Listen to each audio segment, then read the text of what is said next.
grounded. He will. It's the Skinny on Sports Podcast with Aaron Cowk. I throw balls far. You want good words? Data language. Talk real sports with a real man. Come after me! I'm a man! I'm 40! And now, here's the be-all, end-all, know-it-all of high school, college, and pro sports. Aaron Skinny Cowk with the Skinny on Sports. We're talking about practice, man.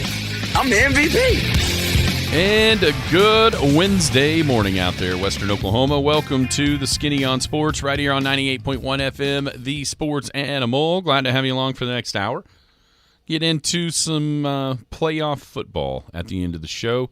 Coach Maynard will stop by, give us his thoughts, kind of wrap up the regular season for the Big Elks in a nice, tight little bow, and then look ahead to what's coming on Friday with Newcastle in town. So that'll be coming up, about 15 till 9:45-ish normally when he stops by. So that'll be fun to kind of get the first real insight into that game. Of course, we'll be talking about it next couple of days as well. College football topic today. Second installment of the playoff committee rankings. Got a whole bunch of questions. I've laid out some scenarios for you, Jared, for you to tell me who the four will be if certain things happen. And after we do that, what are the chances 4 undefeateds happen? And, it's easy. After you just rack your brain on who you think should go here and there. I've also got another question about if teams are allowed to develop. Because I think there's one team that's too low, in my opinion, in the rankings, if you look at what their body of work is. And they're not the same team that they were 5-6 weeks ago. And I think there's a bunch of teams like that around the country that may not be in the race for the top 4, that once we get into next year and we end up with the 12-teamer, I'm not going to say we're going to see somebody get hot and win the whole thing, but I think it's more realistic than a lot of people think. Because here's the truth. How many times do we see number 4 get beat by number 20? It happens a handful of times at least every single year. So What's keeping that from happening in the playoff?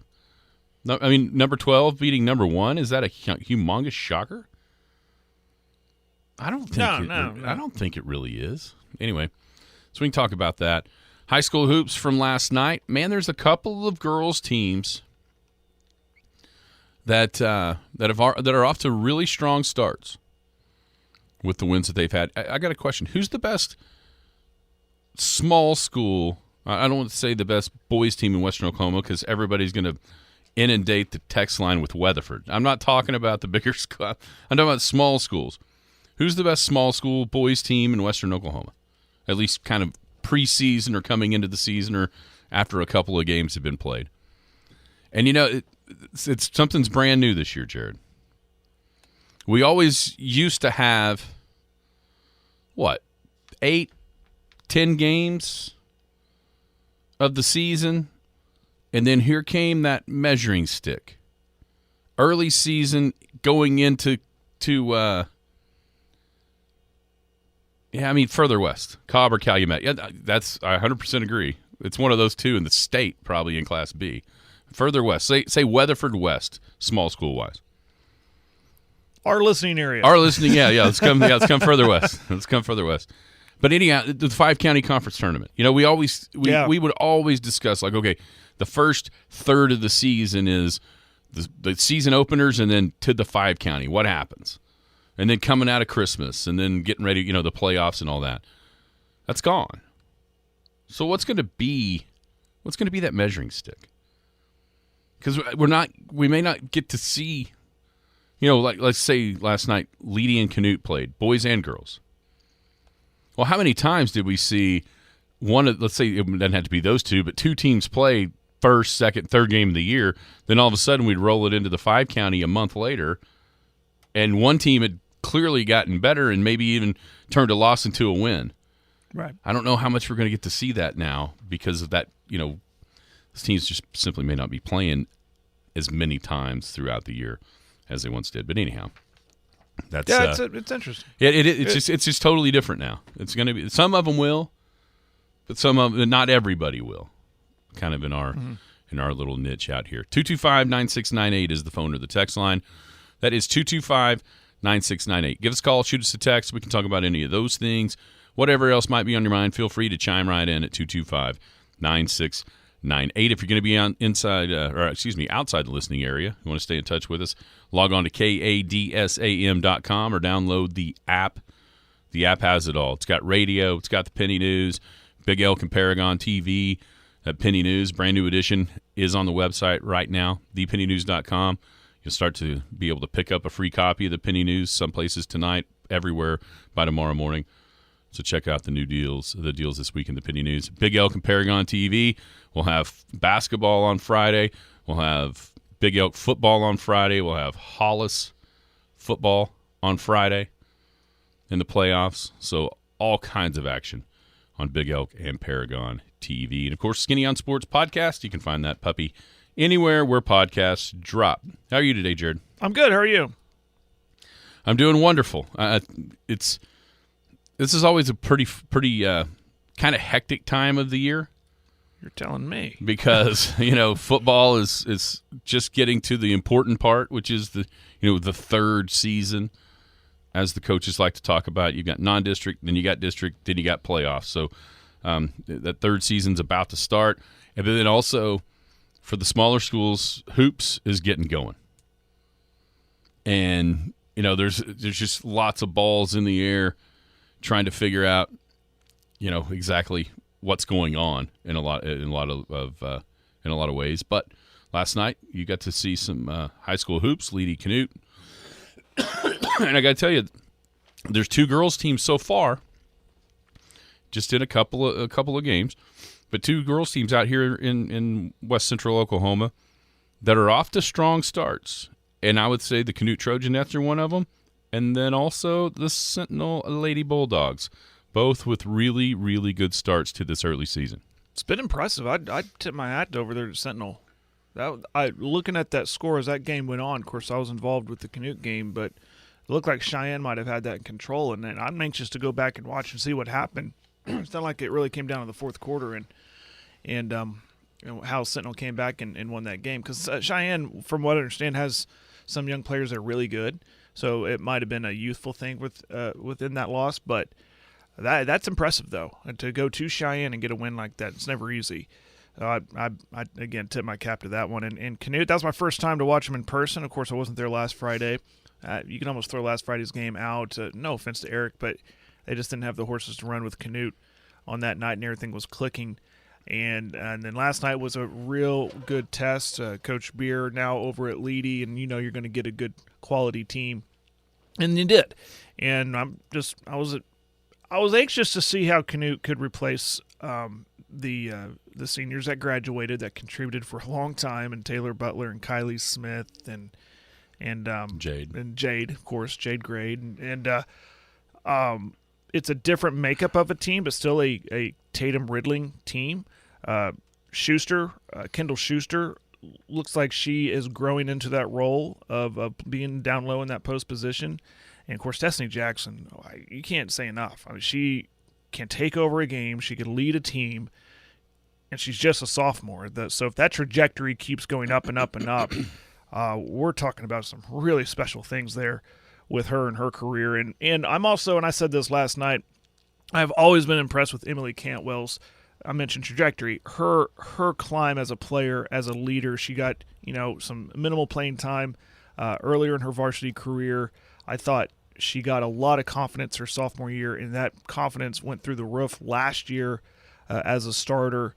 And then she took a beating last night. She's going for 50-50 balls and getting slapped in the face unintentionally and stuff like that. And then goes up and just toes up the line and hits a couple free throws unfazed. I'm impressed with that young lady, and you should be. That's what you want out of your senior. I'm impressed with Canute. And Leedy was a state tournament team last year. That people are going to – I keep going back to that. That's a team, I think, from where they're at in Class B, they can give a lot of people some fits, especially with Coach Beer running that program. Just the shots just didn't fall for him, and it was in at Canute. But yeah, the Sentinel and Canute. But right now, early impressions. Early stock is high on those teams. On the girls' side. I wondered for Leedy, a couple of adjustments are going to have to be made. One, Riley Gore isn't there anymore, which she's been a mainstay when she was healthy in that lineup for 4 years. And then, of course, with Coach Beer back as the head coach, and what adjustments will be made there from a young team a year ago that kind of came out of nowhere and started playing really good basketball down the stretch and ended up in the state tournament. And it just, there's going to be a little bit of a learning curve there. I think that, to me, of a lot of the teams that may start out, and it was that way last year. We looked at Leedy's record. You thought, what? State tournament? But then you started looking at who they lost to, and if you actually watched them by the end of the season, that was a really good team that just grew throughout the year. And so I think that could probably be similar this year with them, just figuring out how to play with what Coach Beer wants them to do, and then how to play without Riley out there on the floor, as she has been for all those years. But yeah, kudos Canute, and then Sentinel. And we're getting on the text line. Cheyenne's young but good. Yeah. Seeing that score from Cheyenne on Friday, Visay clearly isn't very good, but that's not really a score we've seen. Even though Cheyenne's been solid, the number that was like kind of whoa to me was 75, and that's points scored. Even when Cheyenne's been solid on the girls' side, it's been more in the 30s and 40s, right? Mm-hmm. And you see 75, and you're thinking, wait a minute, what's going on over there? A little bit different style, young kids that are good, and so that's another group to watch. I think there's no offense to anybody out there, but it sure looks like the girls' side of things in the Paragon Network in West Central Oklahoma sure looks like the girls' side is more equipped to have teams making runs into the state tournament than what the boys' side is, at least right now in the early season. Right, 2 games in for most. Yes, it's very early, but it does seem like those are the teams that are more well built for long runs. Sure. So who's the best team on the boys' side right now? Well, we said it off air, and we already got a couple texts about it in our area. Really like Sentinel. Really like what they've done. Snowden is a really, really good coach. I was wondering how they're going to replace a couple of their guys. Peeler, one of them. Ace Snowden, coach's son, appears to be a gym rat. A really good player. I think that's a team. Of course, they went to state last year, and I think they're built to continue doing stuff like that. So Sentinel's my answer. When you look back at a year ago, they were the one that did get through in A and B, in Class A and Class A and Class B boys. It was Sentinel and only Sentinel that got through to the state tournament. They lost, but they also got coming back. How many times do we see this, right? Mm-hmm. Boys or girls, when you got a good coach and all of a sudden the coach's kid is out there, that normally leads to successful seasons, successful runs through a career, Yeah. That's so not much of a surprise. I don't think that could be the case. We got Fort Cobb and Calumet as far as the question about Western Oklahoma a little further east. Well, that's another thing that you're going to start seeing there at Calumet is Jacob's son is a freshman and was on the floor for the first time last Friday, and they put up like 96 on somebody. I mean, you want to talk about a collision course coming. The collision course between Calumet and Fort Cobb, literally in every sport they play. They already played in the fall baseball state title game. Depending, you never know with the playoffs and somebody getting knocked off, but if they both go in as winners into the state tournament, they're going to be on opposite sides. So that's going to be a collision course coming on the basketball floor, as it was a year ago when Fort Cobb knocked off Calumet. So as far as across Class B, I don't think there's any doubt that a lot of folks will be kind of looking for that matchup again. And with what Fort Cobb lost, maybe Calumet. Is that it's on their side? Is that being, what do you call that? baton, mantle, whatever. The baton passing. Is it happening? Here's the deal. Got to beat them. You got to beat Fort Cobb. Much like what we saw with the Gore twins from Sealing, and then Hydro Weekly finally getting the better of them in the semi, and then going back the other way. You still got to beat them, right? I mean, it's got to happen. It's not just being handed. You got to take it. That's correct. correct. You got to go take it. That's correct. And you know Fort Cobb's not going to just willingly let it go. They're still going to fight tooth and nail to retain that, to always have that title of the best team. Yeah, that collision course, it's palpable. It's coming. You can taste it. You can sense it. Can't wait. Is. I mean, I was quizzing you on the way back from Oklahoma City last Friday. I'd seen some stuff pop up about longevity or which team, which boys team in Oklahoma had the most wins over the last 10 years. The answer's obvious. Yeah. I was thinking as a trick question. I was saying someone like, what did I say, like Red Oak or something? No, the answer's Roth. Yeah, I think you may have had yeah. Roth, which they were in the top 10. Leedy was number 6 on that list. My first thought was Kingfisher. Yeah. But the answer is obvious on the boys. It's Fort Cobb, right? And it's Fort Cobb by like 17 wins over the last 10 years. The girls is obvious too. You probably think Sealing, maybe, or you think Fort Gibson in 4A. They've made the state tournament 20 years in a row, some crazy number like that. But the answer is obvious. It's always Lomega every time. Yep. You know what I'm saying? It just is. Because, that one came right to me. Yeah. That came right to me. So, it's Lomega. A horrible year for Coach Llewellyn. It was like 30-6. That's like, oh my gosh, what's wrong with Lomega? They lost 6 games. There are other people outside Lomega going, oh, well, maybe they'll fire him and we can go hire him. Maybe that's enough to get him fired in Lomega, but by God, we'll take him. And Lomega, by the way, also was 17 wins ahead of, I think Fort Gibson was second on that one. Yeah. But yeah, Lomega's, that's just Lomega girls and the Fort Cobb boys. How many times over the last, golly, what have we been here now? 7 years, 6 years, whatever it is. They've been there every time. Every time. I mean, every time. You just book it. They're going to be there. They got a standing reservation, whatever hotel they're on. So good stuff. Right quick, 5-county going away. Yeah. So what's everybody doing? Oh, man, I left the schedule downstairs. I know that in the case of Canute, they picked up a tournament up in Moreland. I mean, everyone's just going to find a different tournament, but was that your question? Yeah, so it's just going to be that way, kind of scatter. It's sad. Let's just face it. It's sad. It's always been one of those staple tournaments for our rooting interest. Of it kind of gives you a pulse of because there's a lot of times of teams that would get to the finals on that Saturday in this tournament. Place would be packed because they knew they're probably going to see a couple teams that could make the state. And they'd probably have to go through each other again depending what class or whoever it was. But it had that feeling to it. Neat tournament because it rotated around the different venues, different schools. And it was a showcase of Western Oklahoma teams in small school basketball. Majority of them were Paragon teams, so we got to broadcast a lot of them. And it helped us understand what this season could look forward to past Christmas break. And it is sad that it's going away. It is sad. I wish somebody had stepped up and said, let's get something similar made, Yeah, I've always had and I'm this is just me dreaming, but I've always wished there was some kind of a tournament here at the Pioneer Center, kind of a central place right here in Elk City where these teams could all meet right here in Elk City. And there was till COVID. It was in January. Yeah.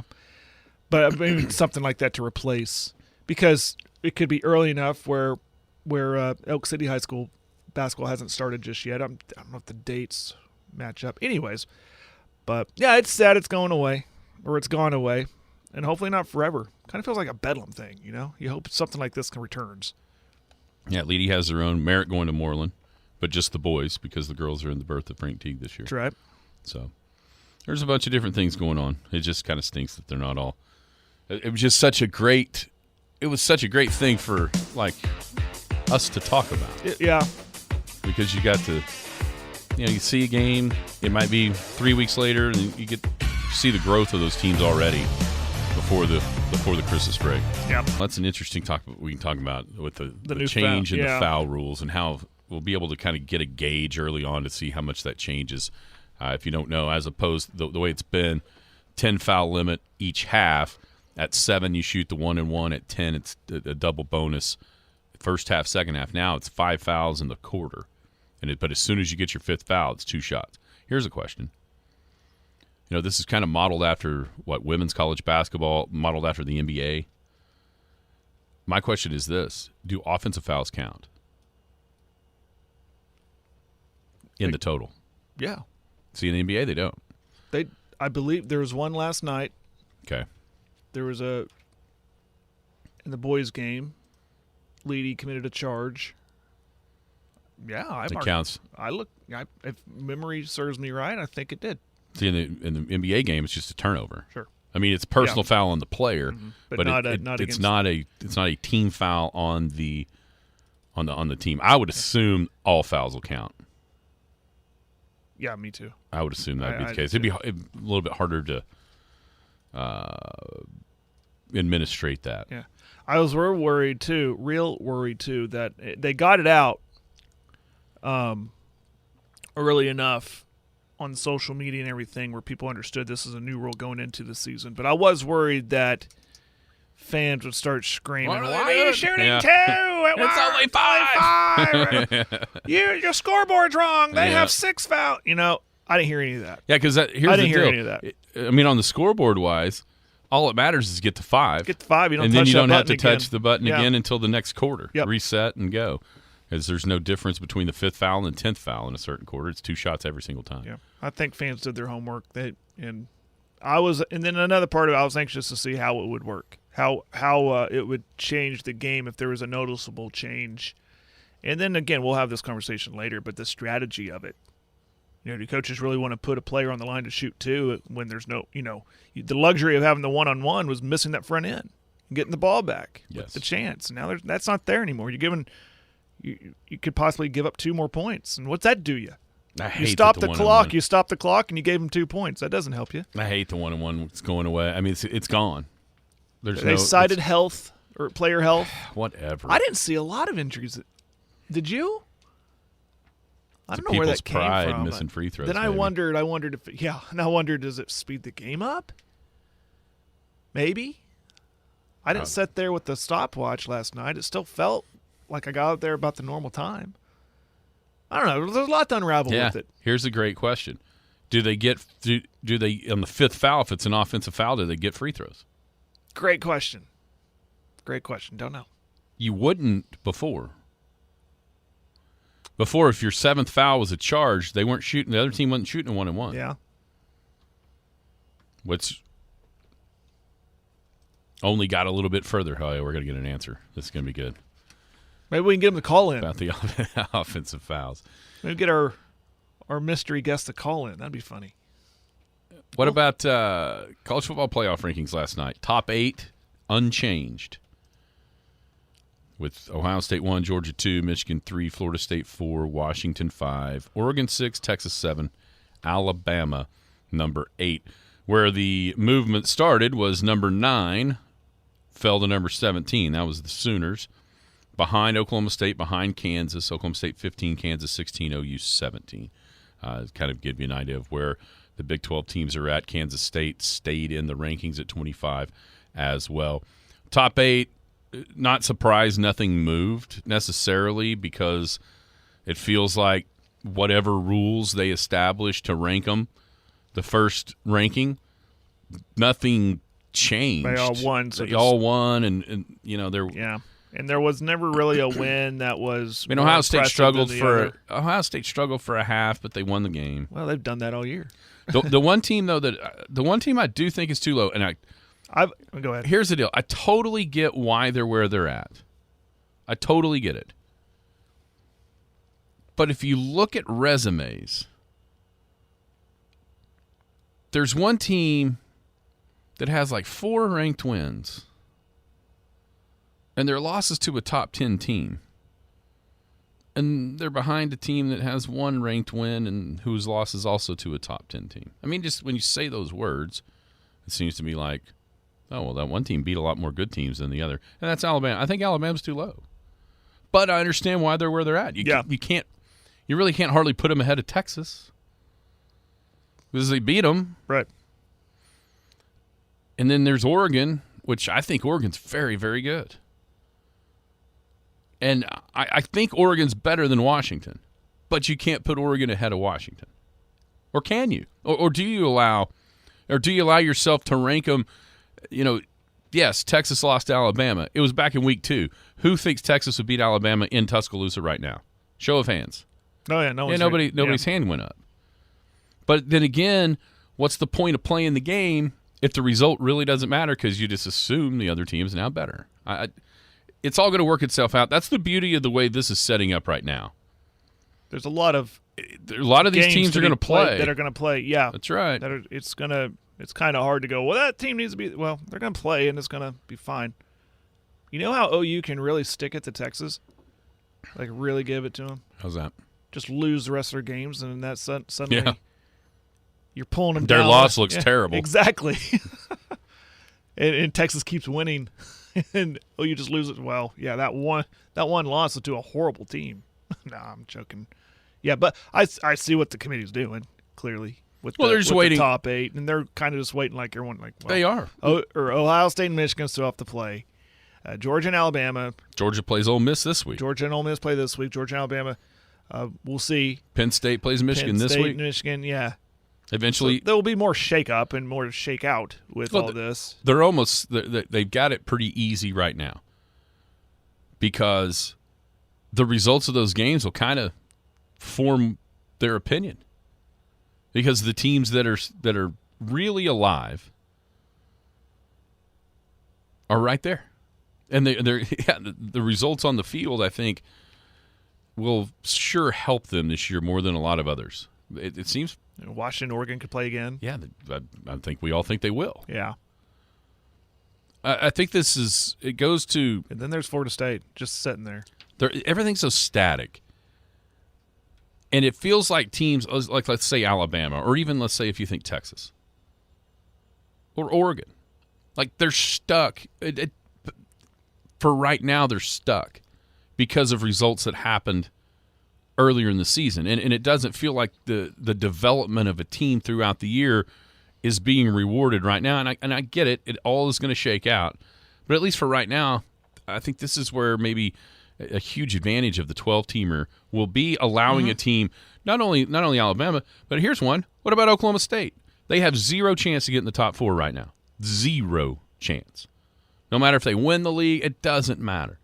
But they're going to be allowed to get into a 12-team playoff for a year from now, and I think that's great because it allows a team to find their identity and then grow throughout the season, and that can only help, I think, that it can only help college football be more healthy across the entirety of the country, not just in the Southeast. Yeah, and that's why we expanded this thing, right? That's why we want this expanded, so it actually makes more games meaningful. And whereas you're saying, well, like you just said, Oklahoma State doesn't have a shot to get in the top 4. But this time next year, let's take this season and place it into next year. I mean, Oklahoma State is ecstatic right now thinking, we got a chance to get in the playoffs. We can get to that top 12. We can get in the top 12 easy.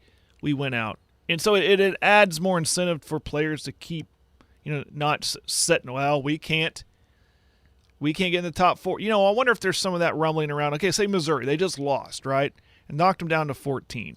They're in a tough conference. I don't know what their path looks like. Could they get back into contention for a SEC title? I don't know. But let's say they don't. Will players go, well, I got a chance at the draft, a high draft. I'm going to shut it down. But if this is next year, then go, oh, we could still get in the top 12 and have a chance for a natty. Oh, man, think how big, even though there's ranked games this week, think how much bigger Tennessee, Missouri is a year from now. Those teams are 13 and 14, right? Here, yeah, exactly. It's an elimination game. Exactly. Utah, number 18, going to Washington. Even though they're 7-2, this could be the point. You know what? This could be the win that springboards us back into the playoff conversation. And that just keeps college football so much more top of mind in so many more locations. Yeah. Because it's first off, it's not kind of predetermined to start the season that there's X amount of teams that even have a chance. Right. In theory, literally everybody has a chance. I mean, shoot, even Kansas State at 25. You never know what kind of run they can go on. Mm-hmm. I know they lost last week, but who knows? You're right. It keeps everybody kind of intrigued, and here we are in November. Yeah, next year should be really fun. It should be really intriguing. But this year, I mean, we got – so let's – I'm sorry, I'm breaking away from the rundown. But, No. You know, we got the top 8 there, unchanged from last week. We all think the top 8 has a case if things work out that they could be a playoff team. Yeah, and how many can we say that for? 10? 9 for sure. 9? Ole Miss? Yeah, throw Ole Miss Ole in Miss there. is definitely, because they play Georgia. They beat Georgia. They can be the team that even if they don't get to the SEC title game, which right now they wouldn't because their only loss is to Alabama, but they could be the team then sitting outside that game. How many times have we seen Alabama do this? Where they're outside the game, whoever loses that game takes a second loss, and here we are. Yep. We're the other one-loss team. Hey, we got a special guest, Nick Saban, on the this time it'll be Lane Kiffin. Game day final. Let's show. talk Kiffin, to Lane Kiffin here in the middle of the Big 12 title game. Exactly. So that's always one of the bad things about what's going to happen with 12 will be some of that kind of goes away. Yeah, some of the politicking will go away a little bit. There'll still be some. Maybe there'll be some around that 15-14 mark where they're. What about? We did this. We did, but yeah. It's harder to stomach. Instead of a one-loss team pandering to that, you got a two-loss team. 2 or 3. Yeah, trying to. It's hard. It's harder to stomach when you're number 5 and didn't get number 4. I think if you're 13 and don't get 12, you kind of look and go, well, we had multiple chances to get there. You know, when you just a little easier to take. Like right now, let's say you're Alabama, and nobody really thinks they'll be left out. But if whoever wins Ohio State, Michigan, that's 1. Florida State, never mind. They would beat Georgia. Never mind. And they'd probably be the 4th team. Okay, let's say that does happen. Let's say Ohio State, Michigan go undefeated. Florida State goes undefeated. Washington goes undefeated. Okay? So there's 3 undefeateds. Washington beats Oregon again. So if you're Alabama, either a week 2 loss keeps you out if Texas runs the table, or if you're Texas, that win doesn't matter, and and your loss in the biggest rivalry game in the country keeps you out. That's hard to stomach, man. There's going to be a Texas-Alabama problem if they both win out. There's going to be if there's those huge problem. And if Oregon beats Washington. I meant Washington beats Oregon. Washington beats Oregon. Then it's those 2. Washington, Florida State and Big Ten. Florida State and the Big Ten. And it comes down to Texas and Alabama in a lot of ways. What if they just say, you know what? Pat them on the head and say Georgia's won 2 in a row, even though you beat them, Bama. We can't solve y'all's problem, so we'll just let Georgia play again. It would start going. It will. Yeah, that's tough. You'd have to start comparing resumes. Which do you get a point for every ranked win, but I think you got to throw all that out if it's head to head. But if you compare, if you have a head to head, you have to. If you compare resumes, though, the head to head isn't going to win out because Alabama's resume looks, at least right now, like it's going to be better than Texas. That's what I'm saying. It does. But I just keep going back to but you lost that game back in September, Alabama. But that's the whole thing. You lost that game to this team that is fighting for this next spot right there next to you. This team that doesn't have their quarterback that beat you. I mean, there's a lot that's going to be discussed. Oh, yeah, there's that. There's Texas with the quarterback situation. I mean, that's a thing, too. If Edwards isn't back, look at this Milroy guy. He's actually coming on here. I've actually seen the H word attached to his name this week. Which is just crazy, right? Yeah, because they were ready to throw him out of They Tuscaloosa. They did throw him out. Saban benched him. Yeah. Now, I don't know. He did that for a reason. I think he did it to show everybody that these other 2 can't play. Yeah. We have to use this guy. And plus to motivate the kid. Yeah. You're not just because I gave you the job back in the summer doesn't mean you could hold on to it forever. you got to continue to earn it throughout the season. I think that's the message he's sending. If I had to ask you right now who's going to be in the playoff, who would you choose? Do I have to name a team? The Big Ten champ. Yeah, you can get away with that. Can I get away with that? You can get away with that. that. Because I think that'll be an undefeated, so it's either going to be Ohio State or Michigan. So give me the Big Ten champ. I think Georgia wins out. I really do. I think all this might be a moot point. I think Georgia wins out. I'll take Florida State. They're going to cruise in the ACC. And now this is man, if you watch that Oregon-Washington game, it felt like Oregon had that game in control for the most part. And then Washington did what they did. Can you say the same thing about OU Texas? Mm-hmm. But like Texas, in Texas, you know what I'm saying? Yeah. I mean, even Oklahoma was ahead for a bunch of it. Yeah, and everyone said after that game, well, if OU and Texas rematch, Texas is probably going to be the favorite and could win that game. And the Oregon-Washington has been the same thing, too. Exactly. So with that being said, I'd go against what I just said. I would think Oregon would win the rematch, and then you got a problem there at the 4 spot between Oregon, Texas. That'd be it. Oregon and Texas. Yep, that'd be it. It'd be Texas. It'd be Texas. You think so? Yeah, everybody wants Texas to be back. Yeah. Texas, they're back. Texas back to what? That's my question. What are they back to? They're just back. They got one line there. Oh, we could finally put them in, guys. We could do it. What are they getting back to? They haven't won a conference. Backflips over there in Grapevine in the committee room or wherever they're at. They haven't won a conference title in 15 years. Yeah, what are they getting back to? What if they do it and then, they're back? We told you. That's what they wanted to do. We told you they were back. Yeah, and I want we somebody. Told you. We knew Oregon was good. We told you Texas would be back. I want somebody to tell me back to what? What are they back to? They haven't been. You can't go back to somewhere you've never been. Texas. This is what's so sickening. That's where it gets about political. That's where the politics come in. Yeah, Phil Knight versus the Horns. I love that. Oh, more people would watch the Texas versus, I don't know, Georgia. Georgia. See if we can get Bevo versus Uga Part 2, like we got down in the Sugar Bowl a couple years ago, where Bevo almost ended Uga's life, amongst a lot of other people standing there. What did Uga do to that cow anyways? He was just sitting there. Didn't enjoy it. Taking the spotlight away. Bevo was not happy. I never really seen Bevo move that fast. All I've done is see him stand there. Well, I think they're sedated. Surely both of them I think when you see them in the state fair, they give them buckets of beer.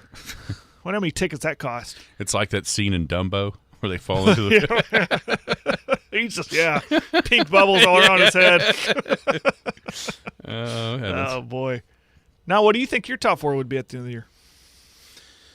I think it's going to be – God, you wonder if the distraction for Michigan eventually – you realize they still haven't played a ranked team. even failed to even mention that. Well, that's why I kind of copped out when I said the undefeated Big Ten. They still haven't played a ranked team. No. Hard to leave them out. They're undefeated. It'll be one of those two, Michigan or Ohio State. Florida State, I mean, they're this week is a little bit of a stumbling block with the traditional game against Miami. Does Miami have any chance to win that? I don't know. But there's another thing that happens, and Mark talks about this all the time after us. As the season gets closer and closer to the end, those undefeated, you see squirrely things because the pressure mounts so much on those undefeated teams, especially the ones that haven't been there. Yeah. Oh, yeah. Florida State hasn't been there. Now, Washington has, but not with this group. But that's why you see how many times you see losses where you're like, what? And then all of a sudden you see Clemson should have lost that game. They pulled it out at the end. Alabama, they pulled it out against Auburn in the Iron Bowl with Bryce Young going 97 yards in 2 seconds or what, just because they're so much more used to being there and doing it than a lot of the other teams are that you think. But gosh, is this the furthest down the line that we've gotten since the playoffs been instituted with 5 undefeated still going? We normally start talking about this like mid-October, and then you have a weekend where it's wiped out. We're in the second weekend in November, and there's still 5. That's pretty far down the line to have 5. So I think Oregon's going to beat Washington. I think Florida State's going to go undefeated. The Big Ten's going to have a winner. that's undefeated. I think Bama beats Georgia, and we have a massive argument between Bama, Texas, and Oregon for the last 2 spots. And Georgia, too. Georgia doesn't just go away in that argument, I don't think, either. Not if that's at all. their only loss. Not at all. No. And then you figure out exactly how much those conference championships really mean, which conference that they thought was the best throughout the year. You have a massive argument at that point. I hope that's what happens. Just pure chaos one more time. And if you're Florida State, you almost feel like you have to run the table because of what's lacking a little bit on your schedule. If like one loss, maybe not eliminated. They can't suffer a loss because of Doesn't how feel weak like that it. conference is. But are they worse than the Big 12? Pleased to be joined now by the head coach of the Big Elks, Coach Zach Maynard. Coach, how are you doing today? I'm good. How are you guys? Doing well. Let's just quickly go and kind of put a bow on the regular season. You guys challenged yourself big time out of district, and the results kind of varied through that. Obviously, in district play, got better as the year went on. So just kind of how do you assess your Big Elks from week 0 all the way through to where we are at the end of the regular season? Well, I think every year you got to start over, knowing there's going to be a learning curve. Especially the last 2 years, even though a year ago there's a huge learning curve, and there's things that have to take place, even as a staff, to learn what fits our kids the best, to do the right things. And, so we, maybe that curve took a little longer this year than normal. Just trying to figure out just so many places, that spots on the field that were open early. And, I think now we're looking at a group that, I think go heading into the playoffs, we're in a pretty neat little spot because really we've only been in the bone for 4 or 5 weeks, and so we're still learning some new things and have new wrinkles here and there, whereas most people are pretty much done doing those type of things. So it can be an advantage doing that. The growth that we're seeing with the football team, I think you're just going to continue to see us be better and better each day as we move forward. And something that you talked about last week. Not just for your team, but basically anybody around the state that wants to make a playoff run, is you have to continue to get better. And the one thing that I see that's pretty positive is there is still a long ways to what the ceiling of the brown and white can be versus maybe some other teams that got things cranking pretty early. They may be kind of stagnated or at the end of the rope. How much does that excite you going in if we can continue what the possibilities would be? No, I think that's right now. That's what's really got everybody, in my opinion, in our locker room excited. Not just me, but the other coaches and the players. Most importantly, the players. I think the players see it as well, and they understand. It's just little things here and there, but there's also, we went in as coaching staff. We didn't install anything this week. We haven't installed anything in 2 or 3 weeks. However, we've got 5 pass plays and 4 or 5 run schemes that we haven't shown on film yet. Nobody's seen. And so just things that we've been fine-tuning and getting better with, and, things that I said before, things I like to have in my back pocket this time of year. And I just think that, you go back to a year ago right now, we were who we were. There wasn't a whole lot more we could do. We'd been in that, all year long. And so there's still 3-4 weeks of growth for this football team that we don't have now. Hand signals. I love that. Yeah.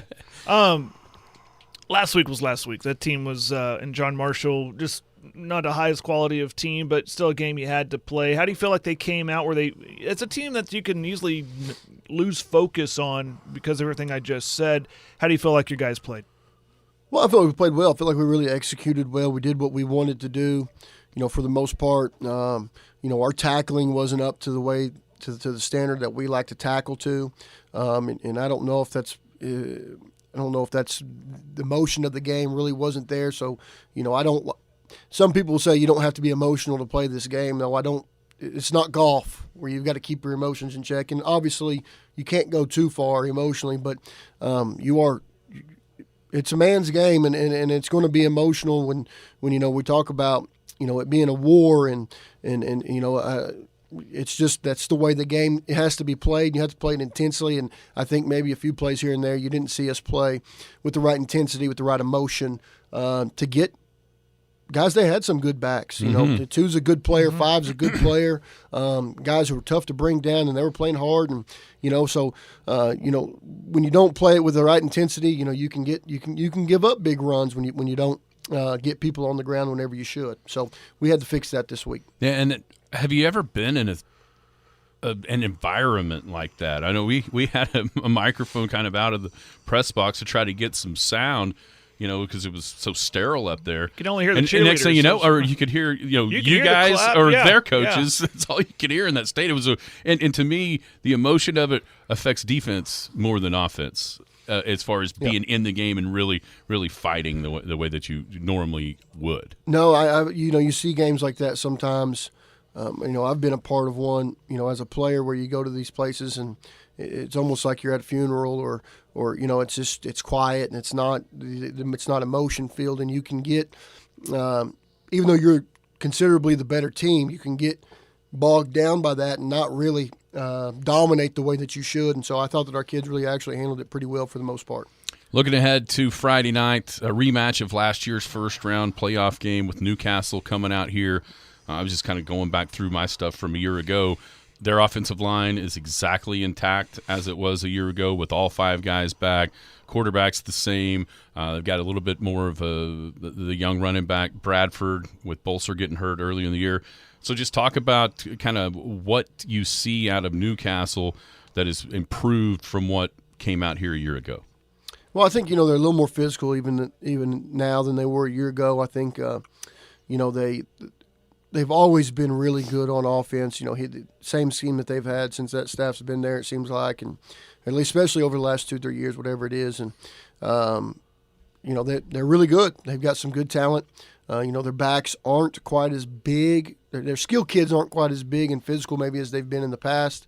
But they're really quick, and if they make you miss and it gets loose, you can be in trouble. And so we've got them all defended. We've got them all schemed up real well, and we feel good about where we're at.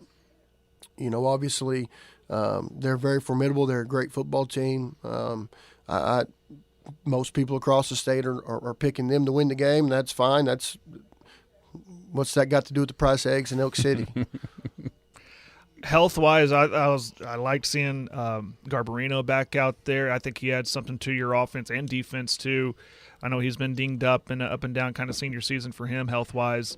Is he good to go? And again, how's the rest of your team? Do you feel like you're pretty healthy going out there? Yeah, we got Garbo back, and it really, I told him last week, early in the week, that I want you to carry it 8, 10, 12 times just so you can kind of get back in the flow of, we want you to get loose. We want you to be, what you're capable of being. And so really it was good to see him block and tackle and run and get loose a couple times and see him make some moves and, kind of look like his old self a little bit. And, we've got a couple offensive and defensive linemen that are really day to day. And so we'll see what happens with that come Friday. Offensively for you guys, it just seems like at each single week, every single week, more comfortability that then also allows you to maybe do something or show something, with the play action pass that to Bowie that was just absolutely wide open as everybody come on trying to tackle those big guys like one of them out in the hall with catch. Just the way that the guys that have even had to fill in on the offensive line, the physicality that they've played with over the last couple weeks, that's got to make you happy and got to make you realize what we want to do, what we want to be about. It's getting through in that locker room. No, absolutely. When we've got, it all boils down to toughness and in a world that has just gone soft, if we're just going to be completely brutally honest, there's nothing that makes me happier than to see a bunch of 15, 16, 17-year-old kids go, I don't care how big you are, I don't care how strong you are, I don't care how fast you are. When that ball moves, I'm going to give you every ounce that I have. I'm going to give you everything I got. And when they believe in that, I think that it's just my opinion that eventually in 10 years will make them good men, good fathers, good husbands. And so, ultimately it's all it's all a standard. It's all a belief system. It's just the way that I believe that the game was meant to be taught and coached, and toughness is something that, you know, I believe our young men in this society need to learn maybe the most about. Last question for me. Aaron mentioned the environment last week and how weird that was. No fans and all that stuff. Almost felt like a COVID year. How important is it for fans to come out to Big Oak Stadium Friday night, pack the stands up, be loud and proud for those Big Oaks? Well, listen, I thought about this the other night, and I was Coach Peffer keeps wanting me to do the Bob Stoops Texas Tech deal. I was trying to bait you into that too. But listen, there's 16 teams left in Class 4A football. There's 32 altogether. Of those 16 teams, there's only 8 of them got home games. And so if you really think about it, there's only a handful of teams in the entire state getting to play home football games. And since I've been here, this is just the second year where we have a home football game. I don't know. You guys would know the statistics before that. Would it go clear back to 98? Mm-hmm. So the weather's going to be nice. It's not going to be brutally cold. There's home field advantage is extremely important in this type of game, in these type of environments that we can create that maybe can make Newcastle have to burn a timeout when they don't need to, because we got rowdy crew up there getting after it, cheering us on. So, you know, obviously, and then also for the kids. I mean, you know, our kids have worked their tails off, fought tooth and nail to secure a home football game. Mm-hmm. And so let's do all we can to get out there and support them. If I'm not mistaken, the incredibly loud and annoying air horns debuted in this game a year ago. No, it was next. It was the next one. It was the next one, Hilldale. Yeah, the train horn showed up at Let's Hilldale. keep the train horns coming this week too. Whatever. You got to don't challenge them, because they'll do it. We all know that. Coach, thanks so much for your time, and good luck to the Big Elks in the first round against the Newcastle Racers. Absolutely. Thank you all. All right, that'll do it for a Wednesday. Fun stuff. And it's going to be a fun week. We'll break down that game, others around the state, much more as we move along toward Friday night. Everybody have a great Wednesday. We'll be back tomorrow. It's the last real warm day. At some point tonight, that north wind's going to blow. It's going to be much chillier tomorrow. Yeah. You've been listening to the Skinny on Sports podcast with Aaron Cow. Be sure to hit that subscribe button to get alerts of when the latest podcast is available. Thanks for listening. That ball is blistered to right. Way